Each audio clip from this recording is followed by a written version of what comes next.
心の薬チャンネルをご覧の皆さん、久保です。今日はですね、ちょっと旅行の話なんですけどね、内容としては長く働いたスタッフたちとの絆っていうかな、思い出っていうか、やっぱり師弟関係っていうのはすごい素敵なことだなと思った思い出なんですけどね。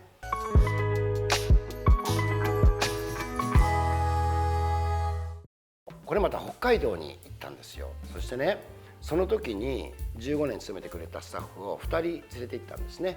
でそのスタッフっていうのはどっちかいうとですね、2人よくほら、人ってやる気をこうガーッと前面に出してくるオレンジのような炎の人、もうすごく元気でもう何でも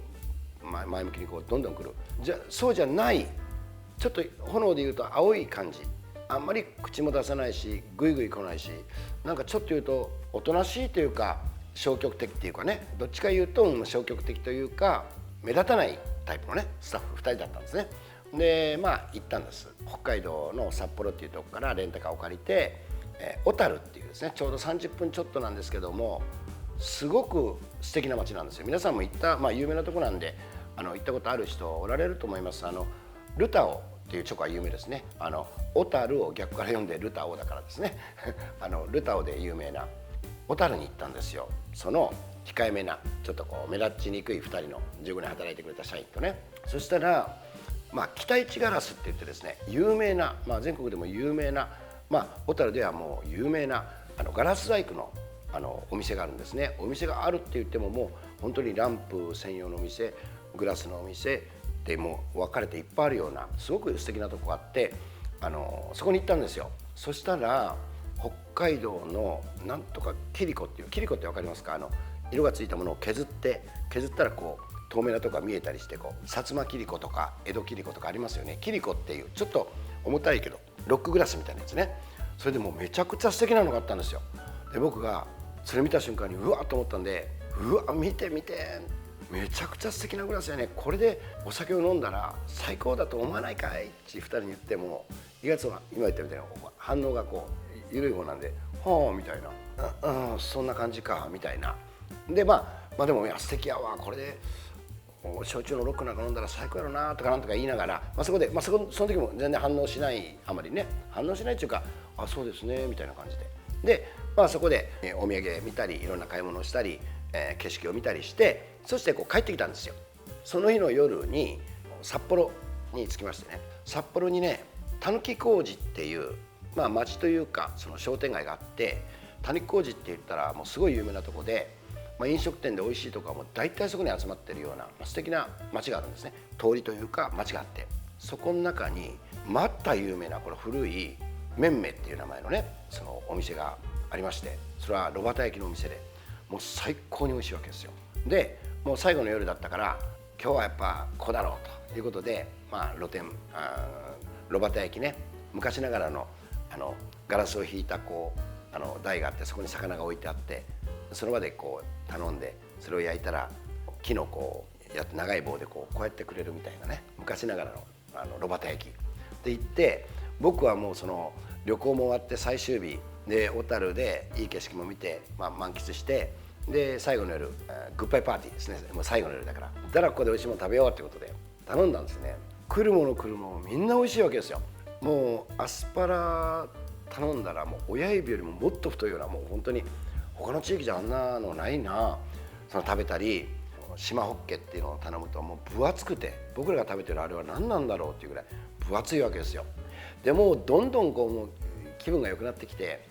でちょっとやっぱ僕焼酎が好きなんで、芋焼酎ですね。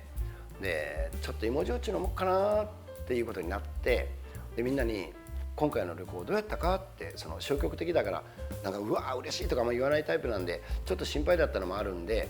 2人に、今回の旅行どうやったかって聞いたんですよ。そしたら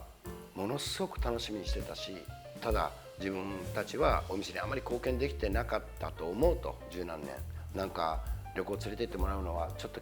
なんか悪いなっていうか、気が引けたとこもあったんですけども、来てみても最高に良かったですっていうね、先生と旅行に来れてもう本当に良かったですって言ってくれたんですよ。もう僕もちょっとまたうるうる来るタイプなんで、ちょっともうこれもうダメ、もう焼酎のロック飲まんとダメやでいうことで、お店の人にすいません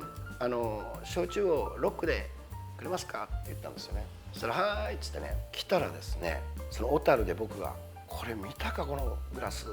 これで飲んだら幸せだろうね」って言ったグラスに焼酎が氷と出てきたんですよ。僕はねぶわー考えた、一瞬で。やっぱりいいお店っていうのはいいグラスを使ってるんだなとか、いや思ってることは叶うのかなとか、なんか分かんないけどぐわーって考えて、その2人をパッと見たんですよ、対面なんでねって。そしたらねドヤ顔してるんですよ、ドヤ顔。こんな感じで。要するにこういうことなんですよ。その2人が僕がいいなって言って、その後にちょっと休憩したりしてたんで、他の店に。その間に買いに行ってるんですよ、僕にバレないように。2人で旅行連れてきてくれたからお礼にって2人でこう買ってくれてるんですよ、そのグラスを。もうそれでもう僕も感極まって、その日はね酔っ払いました。やっぱね従業員と長く一緒に勤めるということはさ、素晴らしいことですね。だって10年15年20年30年って一緒にいるっていうのは、家族でもねなかなかそうならないし、学生の頃自分がこの人親友だと思っても20年30年付き合えないのと一緒で、やっぱり社員と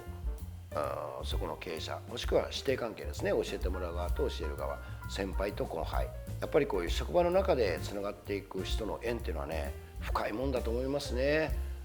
一生お付き合いしたいなと思う人たちばかりですね。ぜひ皆さんもなんかそういう人たち、思い出がいっぱいある人たちと旅行行くのも素晴らしいことですし、なんか人を喜ばす、これってやっぱ忘れたらいけないなと思いましたね。なんかこうサプライズっていうのはきっと僕はもう一瞬でもテンションが上がって、もう嬉しくてその欲しかったのを2人が買ってくれたっていうもう嬉しさがあるじゃないですかね。でもよくよく考えたら2人も幸せだったと思うんですよ。こうよっしゃこれだと思って僕に分からないように買ってきて、それを隠してホテルに入ってすぐにその飲食店に先に自分たちが行ってお願いして、それもきっと最後の方で焼酎をロックで頼むと思うんで、その時に出してくださいって頼んでたらしいんですよ。いやーいい話ですね。自分で言うのもなんですが、ぜひ皆さんなんか今一緒に働いてる人とそんな絆を作れたらいいですね。